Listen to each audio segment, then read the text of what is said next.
વિદ્યાર્થી મિત્રો, એમજે ટ્યુશન ક્લાસીસમાં ફરીથી તમારા બધાનું હાર્દિક સ્વાગત છે. આજે આપણે ધોરણ 12 અને આંકડાશાસ્ત્ર વિષય જેનું ચેપ્ટર બીજું અને ભાગ પહેલો સુરેખ સહસંબંધ એના ઉદાહરણ નંબર 5 ની આજે આપણે ચર્ચા કરવાની છે. આની પહેલાના વિડિયોની અંદર એના આપણે સૂત્રની ચર્ચા કરી ચૂક્યા છે. જો એ વિડિયો તમે ના જોયો હોય તો પહેલા જોઈ લેજો, એની લિંક હું તમને ડિસ્ક્રિપ્શનની અંદર આપી દઈશ. હવે મોસ્ટ આઈએમપી ઉદાહરણ છે ઉદાહરણ નંબર 5. તો એની આજે ચર્ચા કરવાના છે અને 5 માર્કનું ઉદાહરણ હોય છે.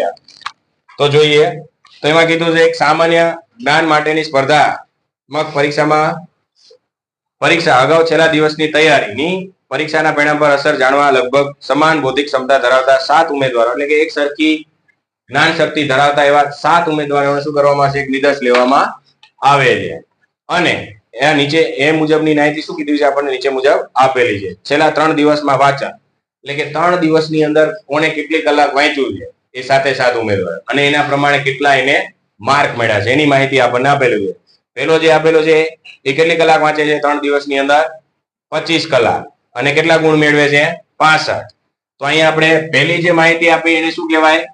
એક્સ કહેવાય. જે આપણને અહીંયા કલાકો આપેલી છે એને શું કહેવાનું? એક્સ ચલ. બરાબર. તો બેટે 25 કલાક વાંચે છે પેલો વ્યક્તિ, પછી બીજો વ્યક્તિ કેટલા કલાક વાંચે છે? 38, પછી 30, 28, 34 અને 40 અને 36. હવે બીજો વ્યક્તિ એટલે કે હવે એમાંથી માર્ક કેટલા મળે છે, એટલે કે આટલી કલાક વાંચે છે અને એના આધારે એને કેટલા ગુણ મળે છે. આ તમારા માટે લાગુ પડે. તમે કેટલી કલાક વાંચશો એના આધારે તમારા માર્ક વધશે. બરાબર. પહેલો કેટલી કલાક વાંચે છે? 25 કલાક, તો એને કેટલા માર્ક મળે છે? 65. બીજો 38 કલાક વાંચે છે તો એને કેટલા મળે છે? 75. પછી 30 કલાક વાંચે છે તો 68, 70, 72 અને 79 અને 75. આ આપણે શું કહેવાય? વાય. હવે દરેક દાખલાની અંદર તમારે એક્સ અને વાય જ આવશે. કોઈ પણ દાખલાની શરૂઆત કરો, ઉદાહરણની હોય કે કોઈ પણ દાખલો, અહીંયા ધ્યાન, કોઈ પણ દાખલાની શરૂઆત કરો તો પહેલા હંમેશા એક્સ અને વાય નો ટોટલ મારવાનો. એ બીજા ચેપ્ટરમાં હોય, ત્રીજું ચેપ્ટર હોય કે ચોથું ચેપ્ટર, શું કરવાનું? પહેલા ટોટલ જ મારવાનું. આના ઉપરથી પહેલા તમારે શું મેળવવાનું? સૌથી પહેલા એક્સ અને એક્સ બાર અને વાય બાર, કારણ કે એના આધારે જ આપણે નક્કી થશે કે કયું સૂત્ર આવે છે. કેટલો ટોટલ છે ભાઈ? પહેલાનો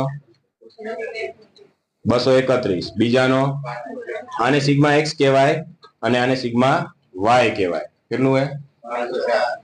504. રેડી? તો પહેલા આ જ કરવાનું. કોઈ પણ દાખલાની ગણતરી કરો તો પહેલા તમારે શું કરવાનું? એક્સ અને વાય નો શું કરવાનો? ટોટલ મારવાનો. હવે સિગ્મા એક્સ મળી ગયા અને સિગ્મા શું મળી ગયા? વાય. તો એક્સ બાર મેળવવા માટેનું સૂત્ર શું છે? સિગ્મા એક્સ છેદમાં શું આવશે? n. દરેકમાં સૂત્ર ફરજિયાત મૂકવાનું, નકર માર્ક કપાઈ જશે એક્ઝામમાં. તો એક્સ બાર નું સૂત્ર શું આવશે? એક્સ બાર બરાબર શું આવશે? સિગ્મા એક્સ છેદમાં n. તો સિગ્મા એક્સ એટલે કેટલા મળ્યા છે આપણને? 231. અને કેટલા વ્યક્તિને પસંદ કરેલા છે? કેટલાનો નિર્દેશ લીધો છે? 7. તો ભાગ્યા કેટલા કરવાના? 7. એટલે એક્સ બાર બરાબર કેટલા મળશે આપણને?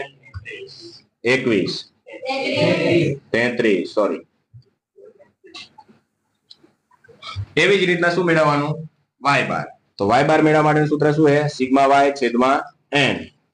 તો 504 ભાગ્યા કેટલા કરશું આપણે? 7. કેટલા મળશે? 72. હવે આ બંનેની કિંમત કેવી મળી છે?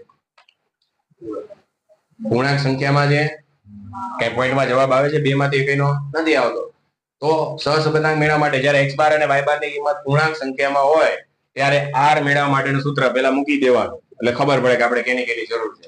તો r મેળવવા માટેનું સૂત્ર શું આવશે? સિગ્મા x માઇનસ x બાર y માઇનસ y બાર છેદમાં વર્ગમૂળની અંદર સિગ્મા x માઇનસ x બાર નો સ્ક્વેર ગુણ્યા સિગ્મા y માઇનસ y બાર નો સ્ક્વેર. સમજાય છે?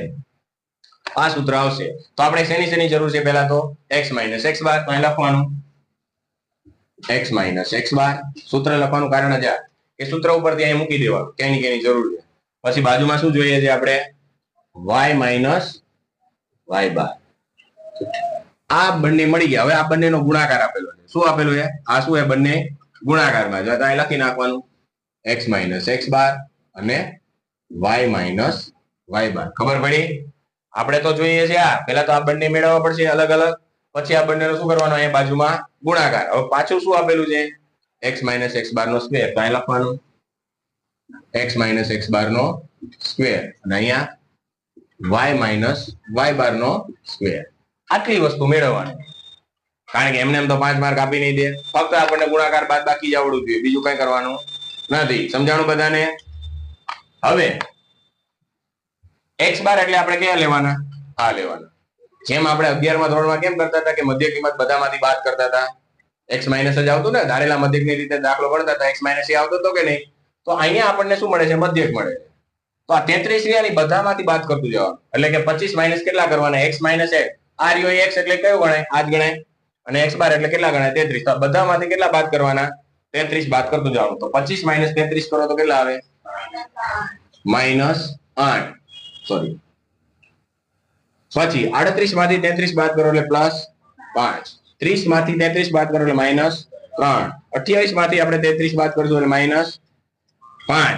34 માંથી આપણે 33 બાદ કરશું એટલે 1. 40 માંથી 33 બાદ કરશું એટલે 7. અને 36 માંથી, તો આનો જવાબ હંમેશા 0 જ આવે. આનો ટોટલ મારવાનો નહીં. તમે ચેક કરી શકો છો. x - x બાર નો જવાબ કોઈ પણ દાખલાની અંદર જવાબ 0 જ આવે, ટોટલ મારવાનો નથી. ને આપણે એમાં ક્યાંય યુઝ નથી થતા. સમજાય? તો આનો ટોટલ ક્યારે મારવાનો નહીં, આનો પણ મારવાનો નહીં. હવે સેમ વસ્તુ આમાં કરવાની છે કે y - y બાર, એટલે આ કિંમતમાંથી y બાર ની કિંમત શું કરતું જવાનું? માઇનસ કરતું જવાનું. એટલે કે 65 છે, 75 છે, આ બધી કિંમતમાંથી કેટલા બાદ કરતું જવાનું? 72. એટલે કે 65 - 72 કરશું એટલે કેટલા મળશે આપણને? -7. પછી 75 માંથી 72 બાદ કરશું એટલે કેટલા આવશે? +3. પછી 68 માંથી આપણે 72 બાદ કરશું એટલે -4. 70 માંથી 72 બાદ કરશું એટલે +2. પછી 72 માંથી 72 બાદ કરશું એટલે 0. 79 માંથી 72 બાદ કરશો એટલે 7. અને 75 માંથી 72 બાદ કરશો એટલે 3. રેડી? આનો પણ તમે ટોટલ મારી શકો, 0 જ આવે. ગમે એ રીતના ટોટલ મારશો, આનો મારશો, ગમે. આ બંનેનો જવાબ હંમેશા 0 આવશે, યાદ રાખજો. x - x બાર, y - y બાર નો જવાબ હંમેશા કેવો આવશે? ટોટલ 0. એટલે ક્યારે મારવાનો નહીં. હવે આ બંનેનો શું કરવાનો? બાજુમાં ગુણાકાર. અહીંયા આપણે શું લખ્યું છે? x - x બાર, y - y બાર, એટલે કે -8 ગુણ્યા -7. તો આ બંનેનો ગુણાકાર કરો એટલે કેટલા આવે? 56. 5 તરી 15, 12, 10 પણ કેવા આવશે? માઇનસમાં આવશે ને? 1 મિનિટ, આ બે પણ અહીંયા માઇનસમાં જ આવે. 70 માંથી આપણે 72 બાદ કરીએ એટલે કેવા આવે? માઇનસમાં આવે. એટલે કેવા આવશે? આ પ્લસ જ આવશે.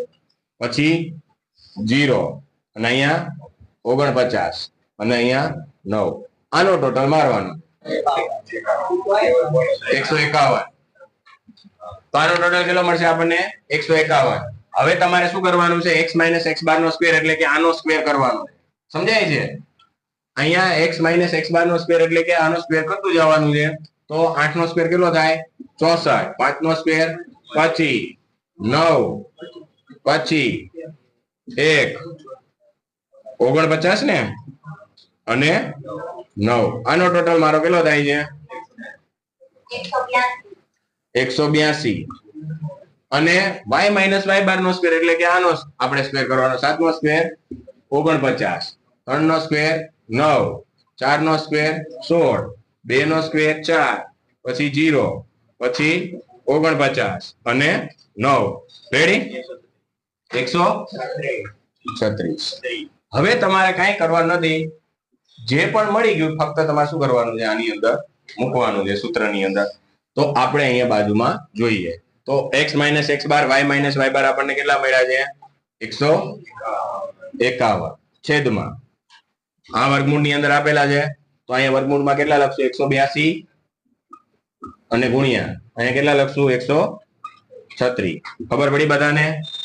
ખાલી આ ગણતરી જ ઓલી છે, બાકી સૂત્રમાં તો આપણે મૂકવાના છે, બીજું કઈ કરવાનું નથી. એનો વર્ગમૂળ કાઢીને પહેલા આ બંનેનો ગુણાકાર કરવાનો. વર્ગમૂળમાં 182 ગુણ્યા 136 કરો કેટલા આવે છે? 151 ભાગ્યા વર્ગમૂળની અંદર 24,752. સમજાય છે? હવે કઈ નહીં કરવાનું. 24,752 નું શું કરવાનું છે? આપણે વર્ગમૂળ કાઢવાનું. એટલે કેટલા મળશે? 151 ભાગ્યા કેટલા કરશું? 157.33. તો r બરાબર નો આપણને જવાબ કેટલો મળે છે? પ્લસ માં મળે છે 0 હા એ મને ખબર 0.96 બરાબર. તો r બરાબરની કિંમત કેવી છે? ખૂબ જ એકની નજીક છે. તો આને સંપૂર્ણ ધન સહસંબંધ પણ કહી શકાય. સમજાય? ચલો આ 5 માર્કનો દાખલો જે લખી નાખો. આની અંદર કોઈને કઈ પ્રશ્ન હોય તો મને જણાવો. હા કમેન્ટમાં. છે કોઈને પ્રશ્ન? ખબર પડી બધાને? આવડશે? હવે જોઈએ નેક્સ્ટ દાખલો. હવે પછીના ઉદાહરણની આપણે નેક્સ્ટ વિડીયોની અંદર ચર્ચા કરશું. જય હિન્દ, જય ભારત.